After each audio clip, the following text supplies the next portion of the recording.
Notre prochain conférencier est Chris Batter,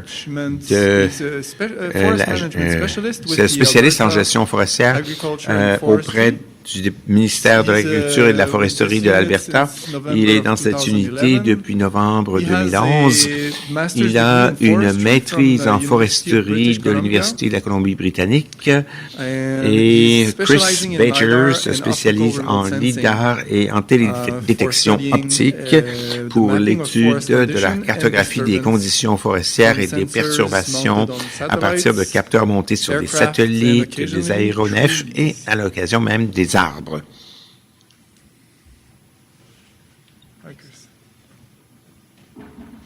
Merci. Bonjour à tous. Merci de m'avoir invité. Comme Murray l'a dit, félicitations. Je vais rentrer directement dans le cœur du sujet. Je travaille pour une agence réglementaire, la division de la réglementation et de l'aménagement forestier de l'Alberta. J'aimerais expliquer un peu l'énoncé de vision et l'énoncé de mission de notre direction. J'aimerais pointer deux points très importants, durabilité et science. On prend ces concepts très au sérieux dans le travail que nous faisons. Voici l'état actuel de nos données LIDAR en Alberta. On aime dire on a plus de données que n'importe quelle autre agence réglementaire au monde, mais on ne peut plus le dire maintenant, bien évidemment.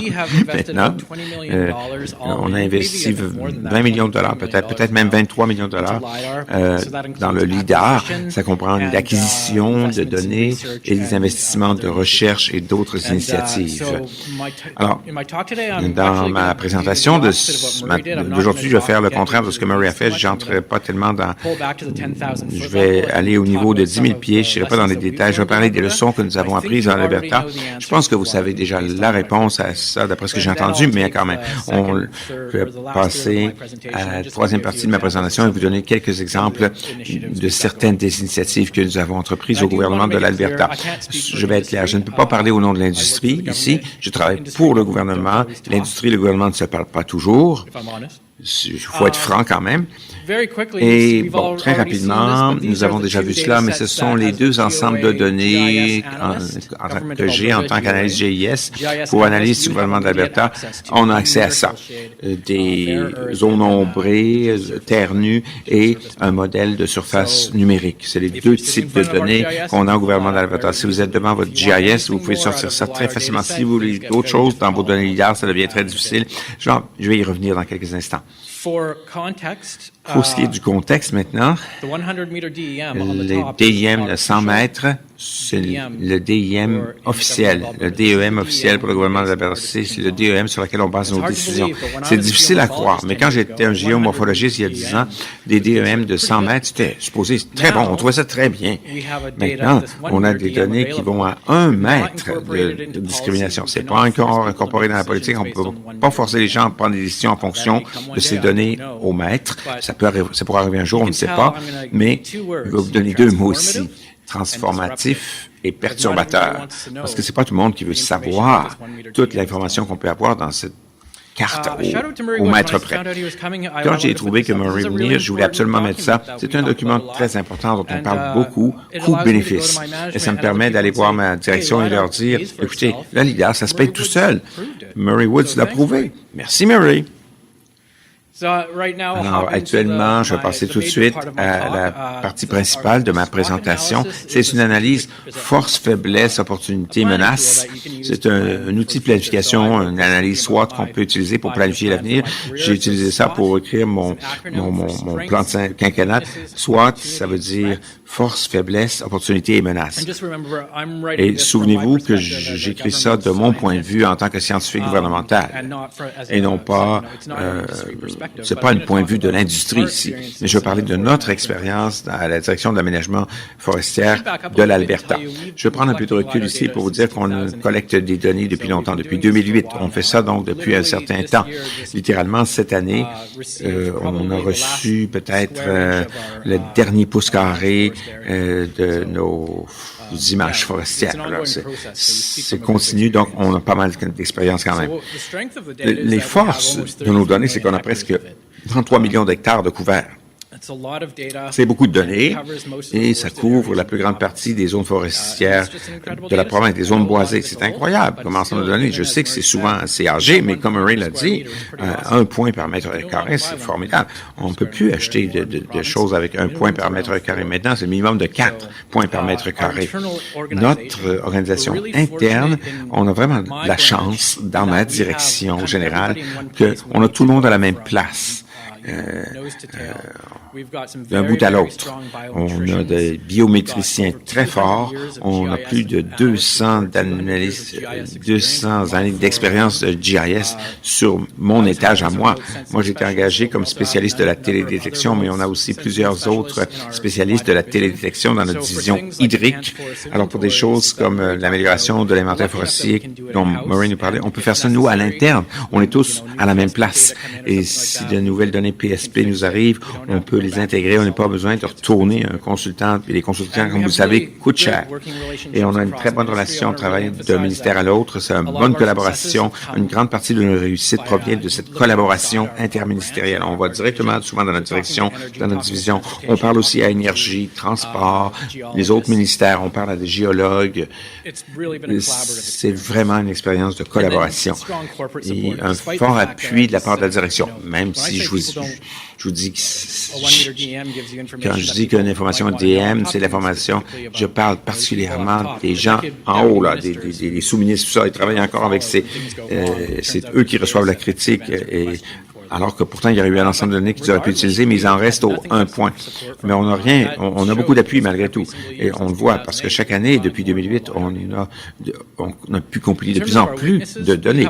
Nos faiblesses, on a un problème de big data, gros volume de données. On a dépensé 20 millions de dollars sur le LIDAR. On n'a pas dépensé un sou sur l'infrastructure informatique. C'est une grosse erreur. 20 millions de dollars pour des disques durs, c'est un vrai cauchemar. C'est un cauchemar. On est en train de faire du rattrapage maintenant du côté informatique. L'autre problème, c'est comment traiter, comme les tuiles, par exemple, utiliser des feuilles, 1 sur 20 000. On fait la même chose. On a 70 000 tuiles. Comment traiter ça si on trouve une erreur? Qu'est-ce qu'on fait s'il y a une erreur dans une tuile?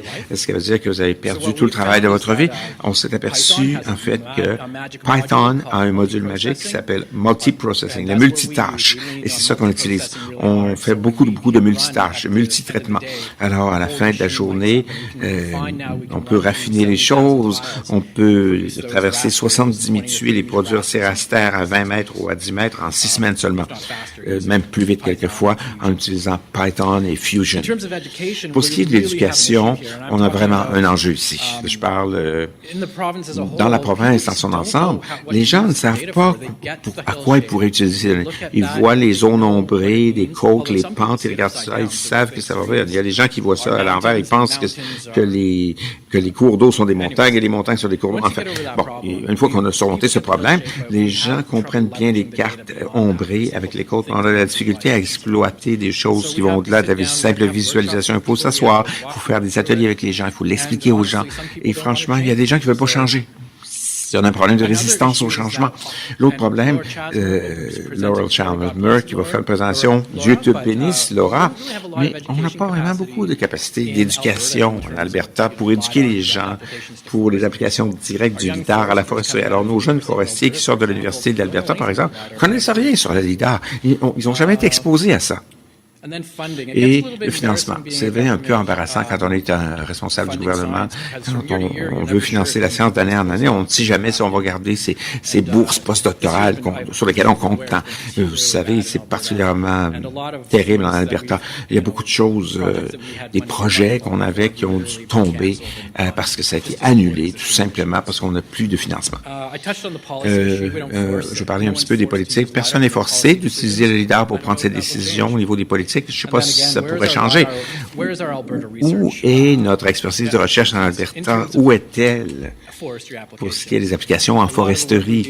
Beaucoup du travail qu'on fait, on dépense 4-5 millions de dollars pour le financement de la recherche, mais ces grosses bourses sont passées maintenant en Colombie-Britannique ou au Nouveau-Brunswick. C'est très bien pour eux, là, mais je pense qu'on pourrait en faire beaucoup à Edmonton, à Calgary, par exemple. Pour ce qui est des opportunités, on pense que le programme AWARE est une grande opportunité du CRSNG. On voudrait l'appuyer le plus possible, mais j'aimerais beaucoup vous en parler plus demain. Mais on a besoin de AWARE. On a besoin d'une cohorte de professionnels bien formés qui vont sortir de ce programme, qui savent comment utiliser, prendre leurs inventaires forestiers, prendre les données, les ensembles de données LIDAR, qui savent quoi faire avec la compétitivité de l'industrie. J'en parlerai pas, c'est pas mon domaine. Le travail de terrain fondé sur les risques, je pense que ça nous coûte 100 000 $ par jour pour garder quelqu'un sur le terrain. Ça coûte cher. On n'a pas de moins en moins de gens vont passer de moins en moins de temps dans la forêt. Si vous pouvez utiliser le LIDAR pour maximiser le temps que vous êtes sur le terrain, pour que ça rapporte le plus possible, c'est très bien, c'est formidable. Il faut avoir une bonne empreinte. La forêt est un paysage très industrialisé déjà. On peut utiliser le LIDAR pour diminuer l'empreinte. Que ce soit un bloc de coupe ou un bloc de récolte, ou quoi que ce soit, on va diminuer l'empreinte écologique. Le LIDAR peut aller jusqu'à 20 mètres et vous économisez beaucoup de problèmes, surtout pour ce qui est des mesures correctives de reboisement et de restauration. Menace maintenant. Une des principales menaces, c'est notre acceptabilité sociale d'être dans le paysage comme agence réglementaire. C'est pas mal terrible dans le sud de l'Alberta, surtout, où les gens sont très conservateurs. Mais nous autres, on peut démontrer qu'on utilise les meilleures technologies, les meilleurs outils nécessaires pour prendre des décisions qui vont avoir un impact sur tout le monde, se faire accepter par les gens. L'éducation ou le manque d'éducation, c'est une menace aussi. Pour la télédétection, il y a très peu d'éducation en général. Les développements qui s'en viennent avec une empreinte, une grande expansion démographique. Je ne sais pas si je pourrais éliminer ça de la liste de nos jours avec le pétrole qui a baissé. Mais quand j'ai écouté ça, la population d'Alberta, on pensait qu'il y aurait une croissance de 16,2 millions de personnes d'ici 2021. Je ne sais pas ce qui se passe au niveau géopolitique. On a rencontré un petit problème avec le prix du pétrole, mais quand même, la pression sur nos forêts augmente et le LIDAR peut nous aider à diminuer cette pression exercée. Et j'ai mentionné notre déconnexion avec la politique. On a un excellent outil, mais on n'a pas les politiques qui nous permettent de l'appliquer. Ça ne veut pas dire que ce n'est pas un bon outil, mais on n'a pas les politiques pour forcer les gens à l'utiliser, si vous voulez, comme on devrait peut-être le faire. Bon, alors mon message que je veux vous laisser, c'est le suivant. Il y en a plusieurs, en fait. Je n'en ai pas parlé beaucoup, c'est un peu décousu ce que je fais ici, là. Bon, certains messages pour vous, là, qui viennent de cette analyse force-faiblesse, etc. À cause des problèmes d'éducation et du manque d'éducation, on a eu une grande variabilité d'acceptation de notre investissement en LIDAR. Il y a des gens qui adorent ça. Il y a des gens on envoie ça en compagnie. Il y a des compagnies qui mettent ça sur l'étagère, ça ramasse la poussière et ne nous touche même pas. Donc, c'est très variable. Ma compréhension, c'est que c'est à vous, vos données. Je pense, nous, on loue nos données. On a des prix de location pour nos données à 9 points. Ça devient très difficile à partager, particulièrement avec les universitaires. À moins que les universitaires nous engagent immédiatement quand ils écrivent un article ou une demande de subvention. Ça devient difficile pour nous de partager les données avec eux et ça limite l'innovation. C'est l'erreur principale qu'on a faite, à mon avis. On n'a pas mis ces données-là gratuites. On peut penser à ça comme un ensemble de données historiques. Dans 90 ans, il va falloir effacer nos disques durs et éliminer ces données. Il faut penser grand. Hein? On vient avec des organisations à l'extérieur de la forêt, du côté de l'énergie, de la géologie. On voulait prévoir les choses. Et je pense que la chose numéro 1 qui peut vous aider à comprendre, c'est que on s'en vient dans une situation où il faut faire de la gestion du changement. Je pense que je prêche aux convertis ici, mais les gens qui sont dans la salle ici ne voient pas le LIDAR pour ce qu'il est. Ils ne sont peut-être pas intéressés au LIDAR. Alors, je vous avertis dès maintenant, ça va être la première conférence que vous allez donner au LIDAR. Eh bien, il y en a beaucoup plus qui va arriver parce que vous allez devoir évangéliser les gens au LIDAR. Quelques activités actuellement. Comment ça va pour le temps? Est-ce qu'il me reste 5 minutes? Bon, d'accord. Alors, voici certaines des choses amusantes que l'on fait. Récemment, c'est ce que j'aime le plus dans mon travail, c'est que je travaille avec beaucoup de chercheurs, je fais beaucoup de projets très intéressants. C'est juste un tableau résumé de ce que je fais. Je ne m'attends pas à ce que vous lisiez tout ça. Je sais que c'est écrit assez petit, mais c'est tous des projets de recherche que nous avons. Nous avons différentes universités avec lesquelles nous travaillons. On travaille dans des domaines de conservation, biodiversité, gestion durable, aménagement durable de la forêt, évaluation des risques, minimisation des risques, évaluation du risque fiscal qui est énorme en Alberta, restauration, reboisement. productivité forestière, on travaille là-dessus, c'est un de mes projets favoris d'ailleurs, la productivité forestière. À l'interne, on fait notre propre inventaire forestier amélioré. On a beaucoup d'expertise qu'on peut mettre ensemble pour nous fournir ce genre de produits. On fait ce que Murray a décrit après ça. Pas mal. C'est un document fantastique. Je suis sûr que vous le connaissez tous, ce document du gouvernement fédéral, un guide aux meilleures pratiques par le Centre canadien sur la fibre ligneuse et aussi avec la collaboration de FP Innovation, c'est notre livre de recettes. Une raison pour laquelle c'est important, c'est parce qu'on peut apporter ça à nos gestionnaires et leur dire, écoutez, ce qu'on fait, c'est du réel, c'est vrai, et on n'invente pas ça, là. C'est la science appliquée maintenant, c'est rendu opérationnel maintenant. Et voilà, nous avons ce livre de recettes pour faire ce genre de choses. Alors, c'est vraiment un document très important pour nous, ces lignes directrices du fédéral. Certains des attributs qu'on essaie d'estimer, c'est le volume, la surface terrière, la hauteur de la base jusqu'au houppier. Ça, c'est les variables qui concernent les tiges, mais deux autres sont la hauteur jusqu'à la houppier 20 et la densité de la canopée aussi. On fait ça pour prévoir le comportement des feux de forêt. On comprend que la prochaine génération de modèles de comportement des feux de forêt vont être fondés sur la physique et vont avoir besoin de ces données comme intrants. Une autre chose, c'est la LAI. On n'a pas encore investigué le sonogramme. Pour l'instant, on pense surtout à la canopée, au houppier. Il faut choisir les élections électromagnétiques et les insérer dans le modèle, mais on espère qu'on va arriver. Les Américains ont fait du beau travail de ce côté-là. Les trois ensembles de données clés qu'on utilise, bien sûr, ce sont les métriques par LIDAR. On produit ça avec des cellules de 30 mètres, parce que nos PLP sur le 30 mètres, on veut que ça soit bien apparié. Et on utilise aussi nos inventaires standards de végétation pour définir les essences. On peut pas faire ce que Murray nous a décrit avec son schéma d'échantillonnage. Malheureusement, nos PSP ne sont pas vraiment un échantillon probabiliste ou un échantillon aléatoire. C'est basé sur la croissance et les rendements, donc on ne peut pas capter toute la complexité de l'écosystème. C'est un véritable défi pour nous. Nos plus grandes initiatives, ça a été la cartographie de la profondeur d'eau. On utilise ça comme outil d'évaluation du risque hydrologique. Ce sont des ensembles de données ouverts parce que c'est pas dérivé du LIDAR, c'est dérivé du LIDAR. On avait plus de 150-160 groupes individuels qui ont pu avoir accès à cette carte des zones humides. Presque toutes faisait partie de l'industrie forestière. Donc ça, c'est gratuit. C'est notre ratio profondeur envers la surface de l'eau, ratio profondeur-surface. On voit pas vraiment ça comme un outil de cartographie des zones humides. On va pas récolter sur les zones humides, donc on va pas là. Non, mais c'est pour regarder les obstacles opérationnels. On utilise ça beaucoup plus comme outil de planification pour savoir où on ne peut pas faire rentrer les machines. Et voici un de nos produits dérivés de cette cartographie des zones humides. C'est assez grand et c'est très utile.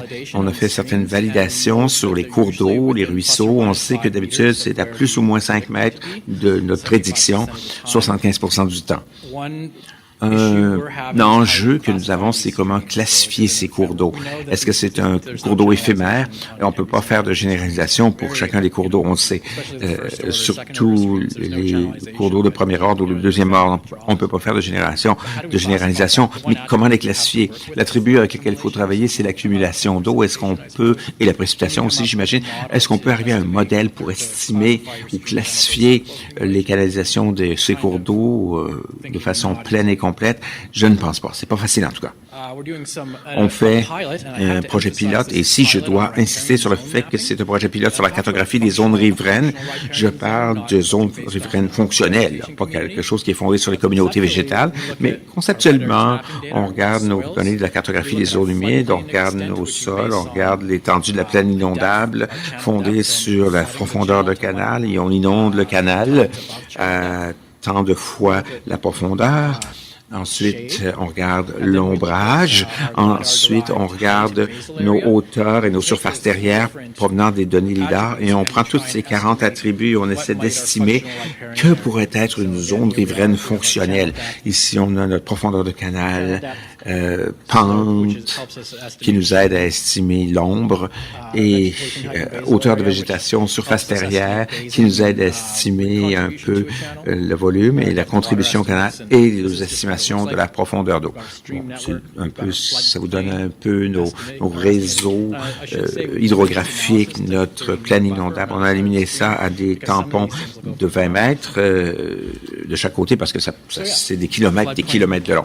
Plan inondable, recrutement du bois, que ce soit la cartographie de la profondeur de l'eau, zone humide. Et ici, on a une délimitation des zones riveraines fondée sur un processus. Qu'est-ce que ça veut dire? On n'est pas tout à fait sûr. Est-ce que ça marche? On n'est pas tout à fait sûr. C'est un projet pilote.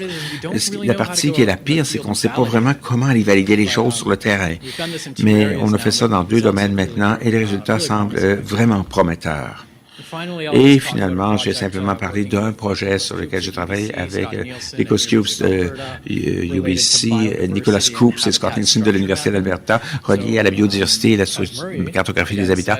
Comme Murray, je peux dire qu'on peut penser, si vous regardez simplement le LIDAR, ça vous donne de la structure, et peu importe l'âge du peuplement, tout ça, vous pouvez développer toutes sortes de choses. Vous pouvez développer, comme nous, un index structurel avec 3 bandes ou 3 variables prédictives, si vous voulez.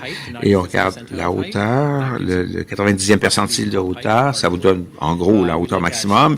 Ensuite, on regarde l'écart type et hauteur, ce qui nous donne une bonne variable de remplacement pour l'architecture de la canopée. Et ensuite, on regarde la couverture comme ratio des retours en canopée et des retours au sol, ce qui vous donne une approximation de la surface de canopée. On combine tout ça et on combine ça avec un index de complexité de l'habitat. En fait, on utilise des données sur les oiseaux qu'on a dans la province et on en arrive avec une carte de nidification des oiseaux. C'est encore une fois un projet de recherche, un projet pilote. C'est sous presse actuellement avec des indicateurs écologiques. Mais je ne veux pas entrer dans les détails, mais nos données sur les oiseaux, c'était effrayant. On n'était pas sûr de nos mesures de LIDAR parce que ça venait de différentes dates d'acquisition. Mais les résultats qu'on a eus, moi, ça m'a fait tomber de ma chaise. J'étais absolument... nos données sur les oiseaux, on connaît leur position à 5 kilomètres près. Là. On sait exactement l'habitant de ces oiseaux. C'est vraiment... c'est très prometteur. Donc, pour conclure le tout, comme j'ai dit, 2 mots. Il y a 2 mots sur lesquels je vais insister, c'est que le LIDAR, le fait d'avoir le LIDAR, c'est une expérience transformatrice, mais ça peut être une expérience très perturbatrice aussi. Je pense que c'est pas une surprise pour personne. Vous, moi-même et mes collègues ici qui ont parlé de cette présentation, nous pensons vraiment qu'il faut penser à la gestion du changement dans le cadre de l'utilisation du LIDAR. J'ai toujours la dernière ligne parce que je ne sais jamais quand il y a un forestier dans la salle qui se dit « Oh non, je ne retournerai plus jamais dans la forêt ». Non, c'est pas ça ce que la télédétection fait. Vous avez le droit de... Peut-être que vous ne retournerez pas à la forêt, vous allez être plus efficace quand vous allez aller en forêt. Il n'y a rien qui peut remplacer les données sur le terrain. Merci.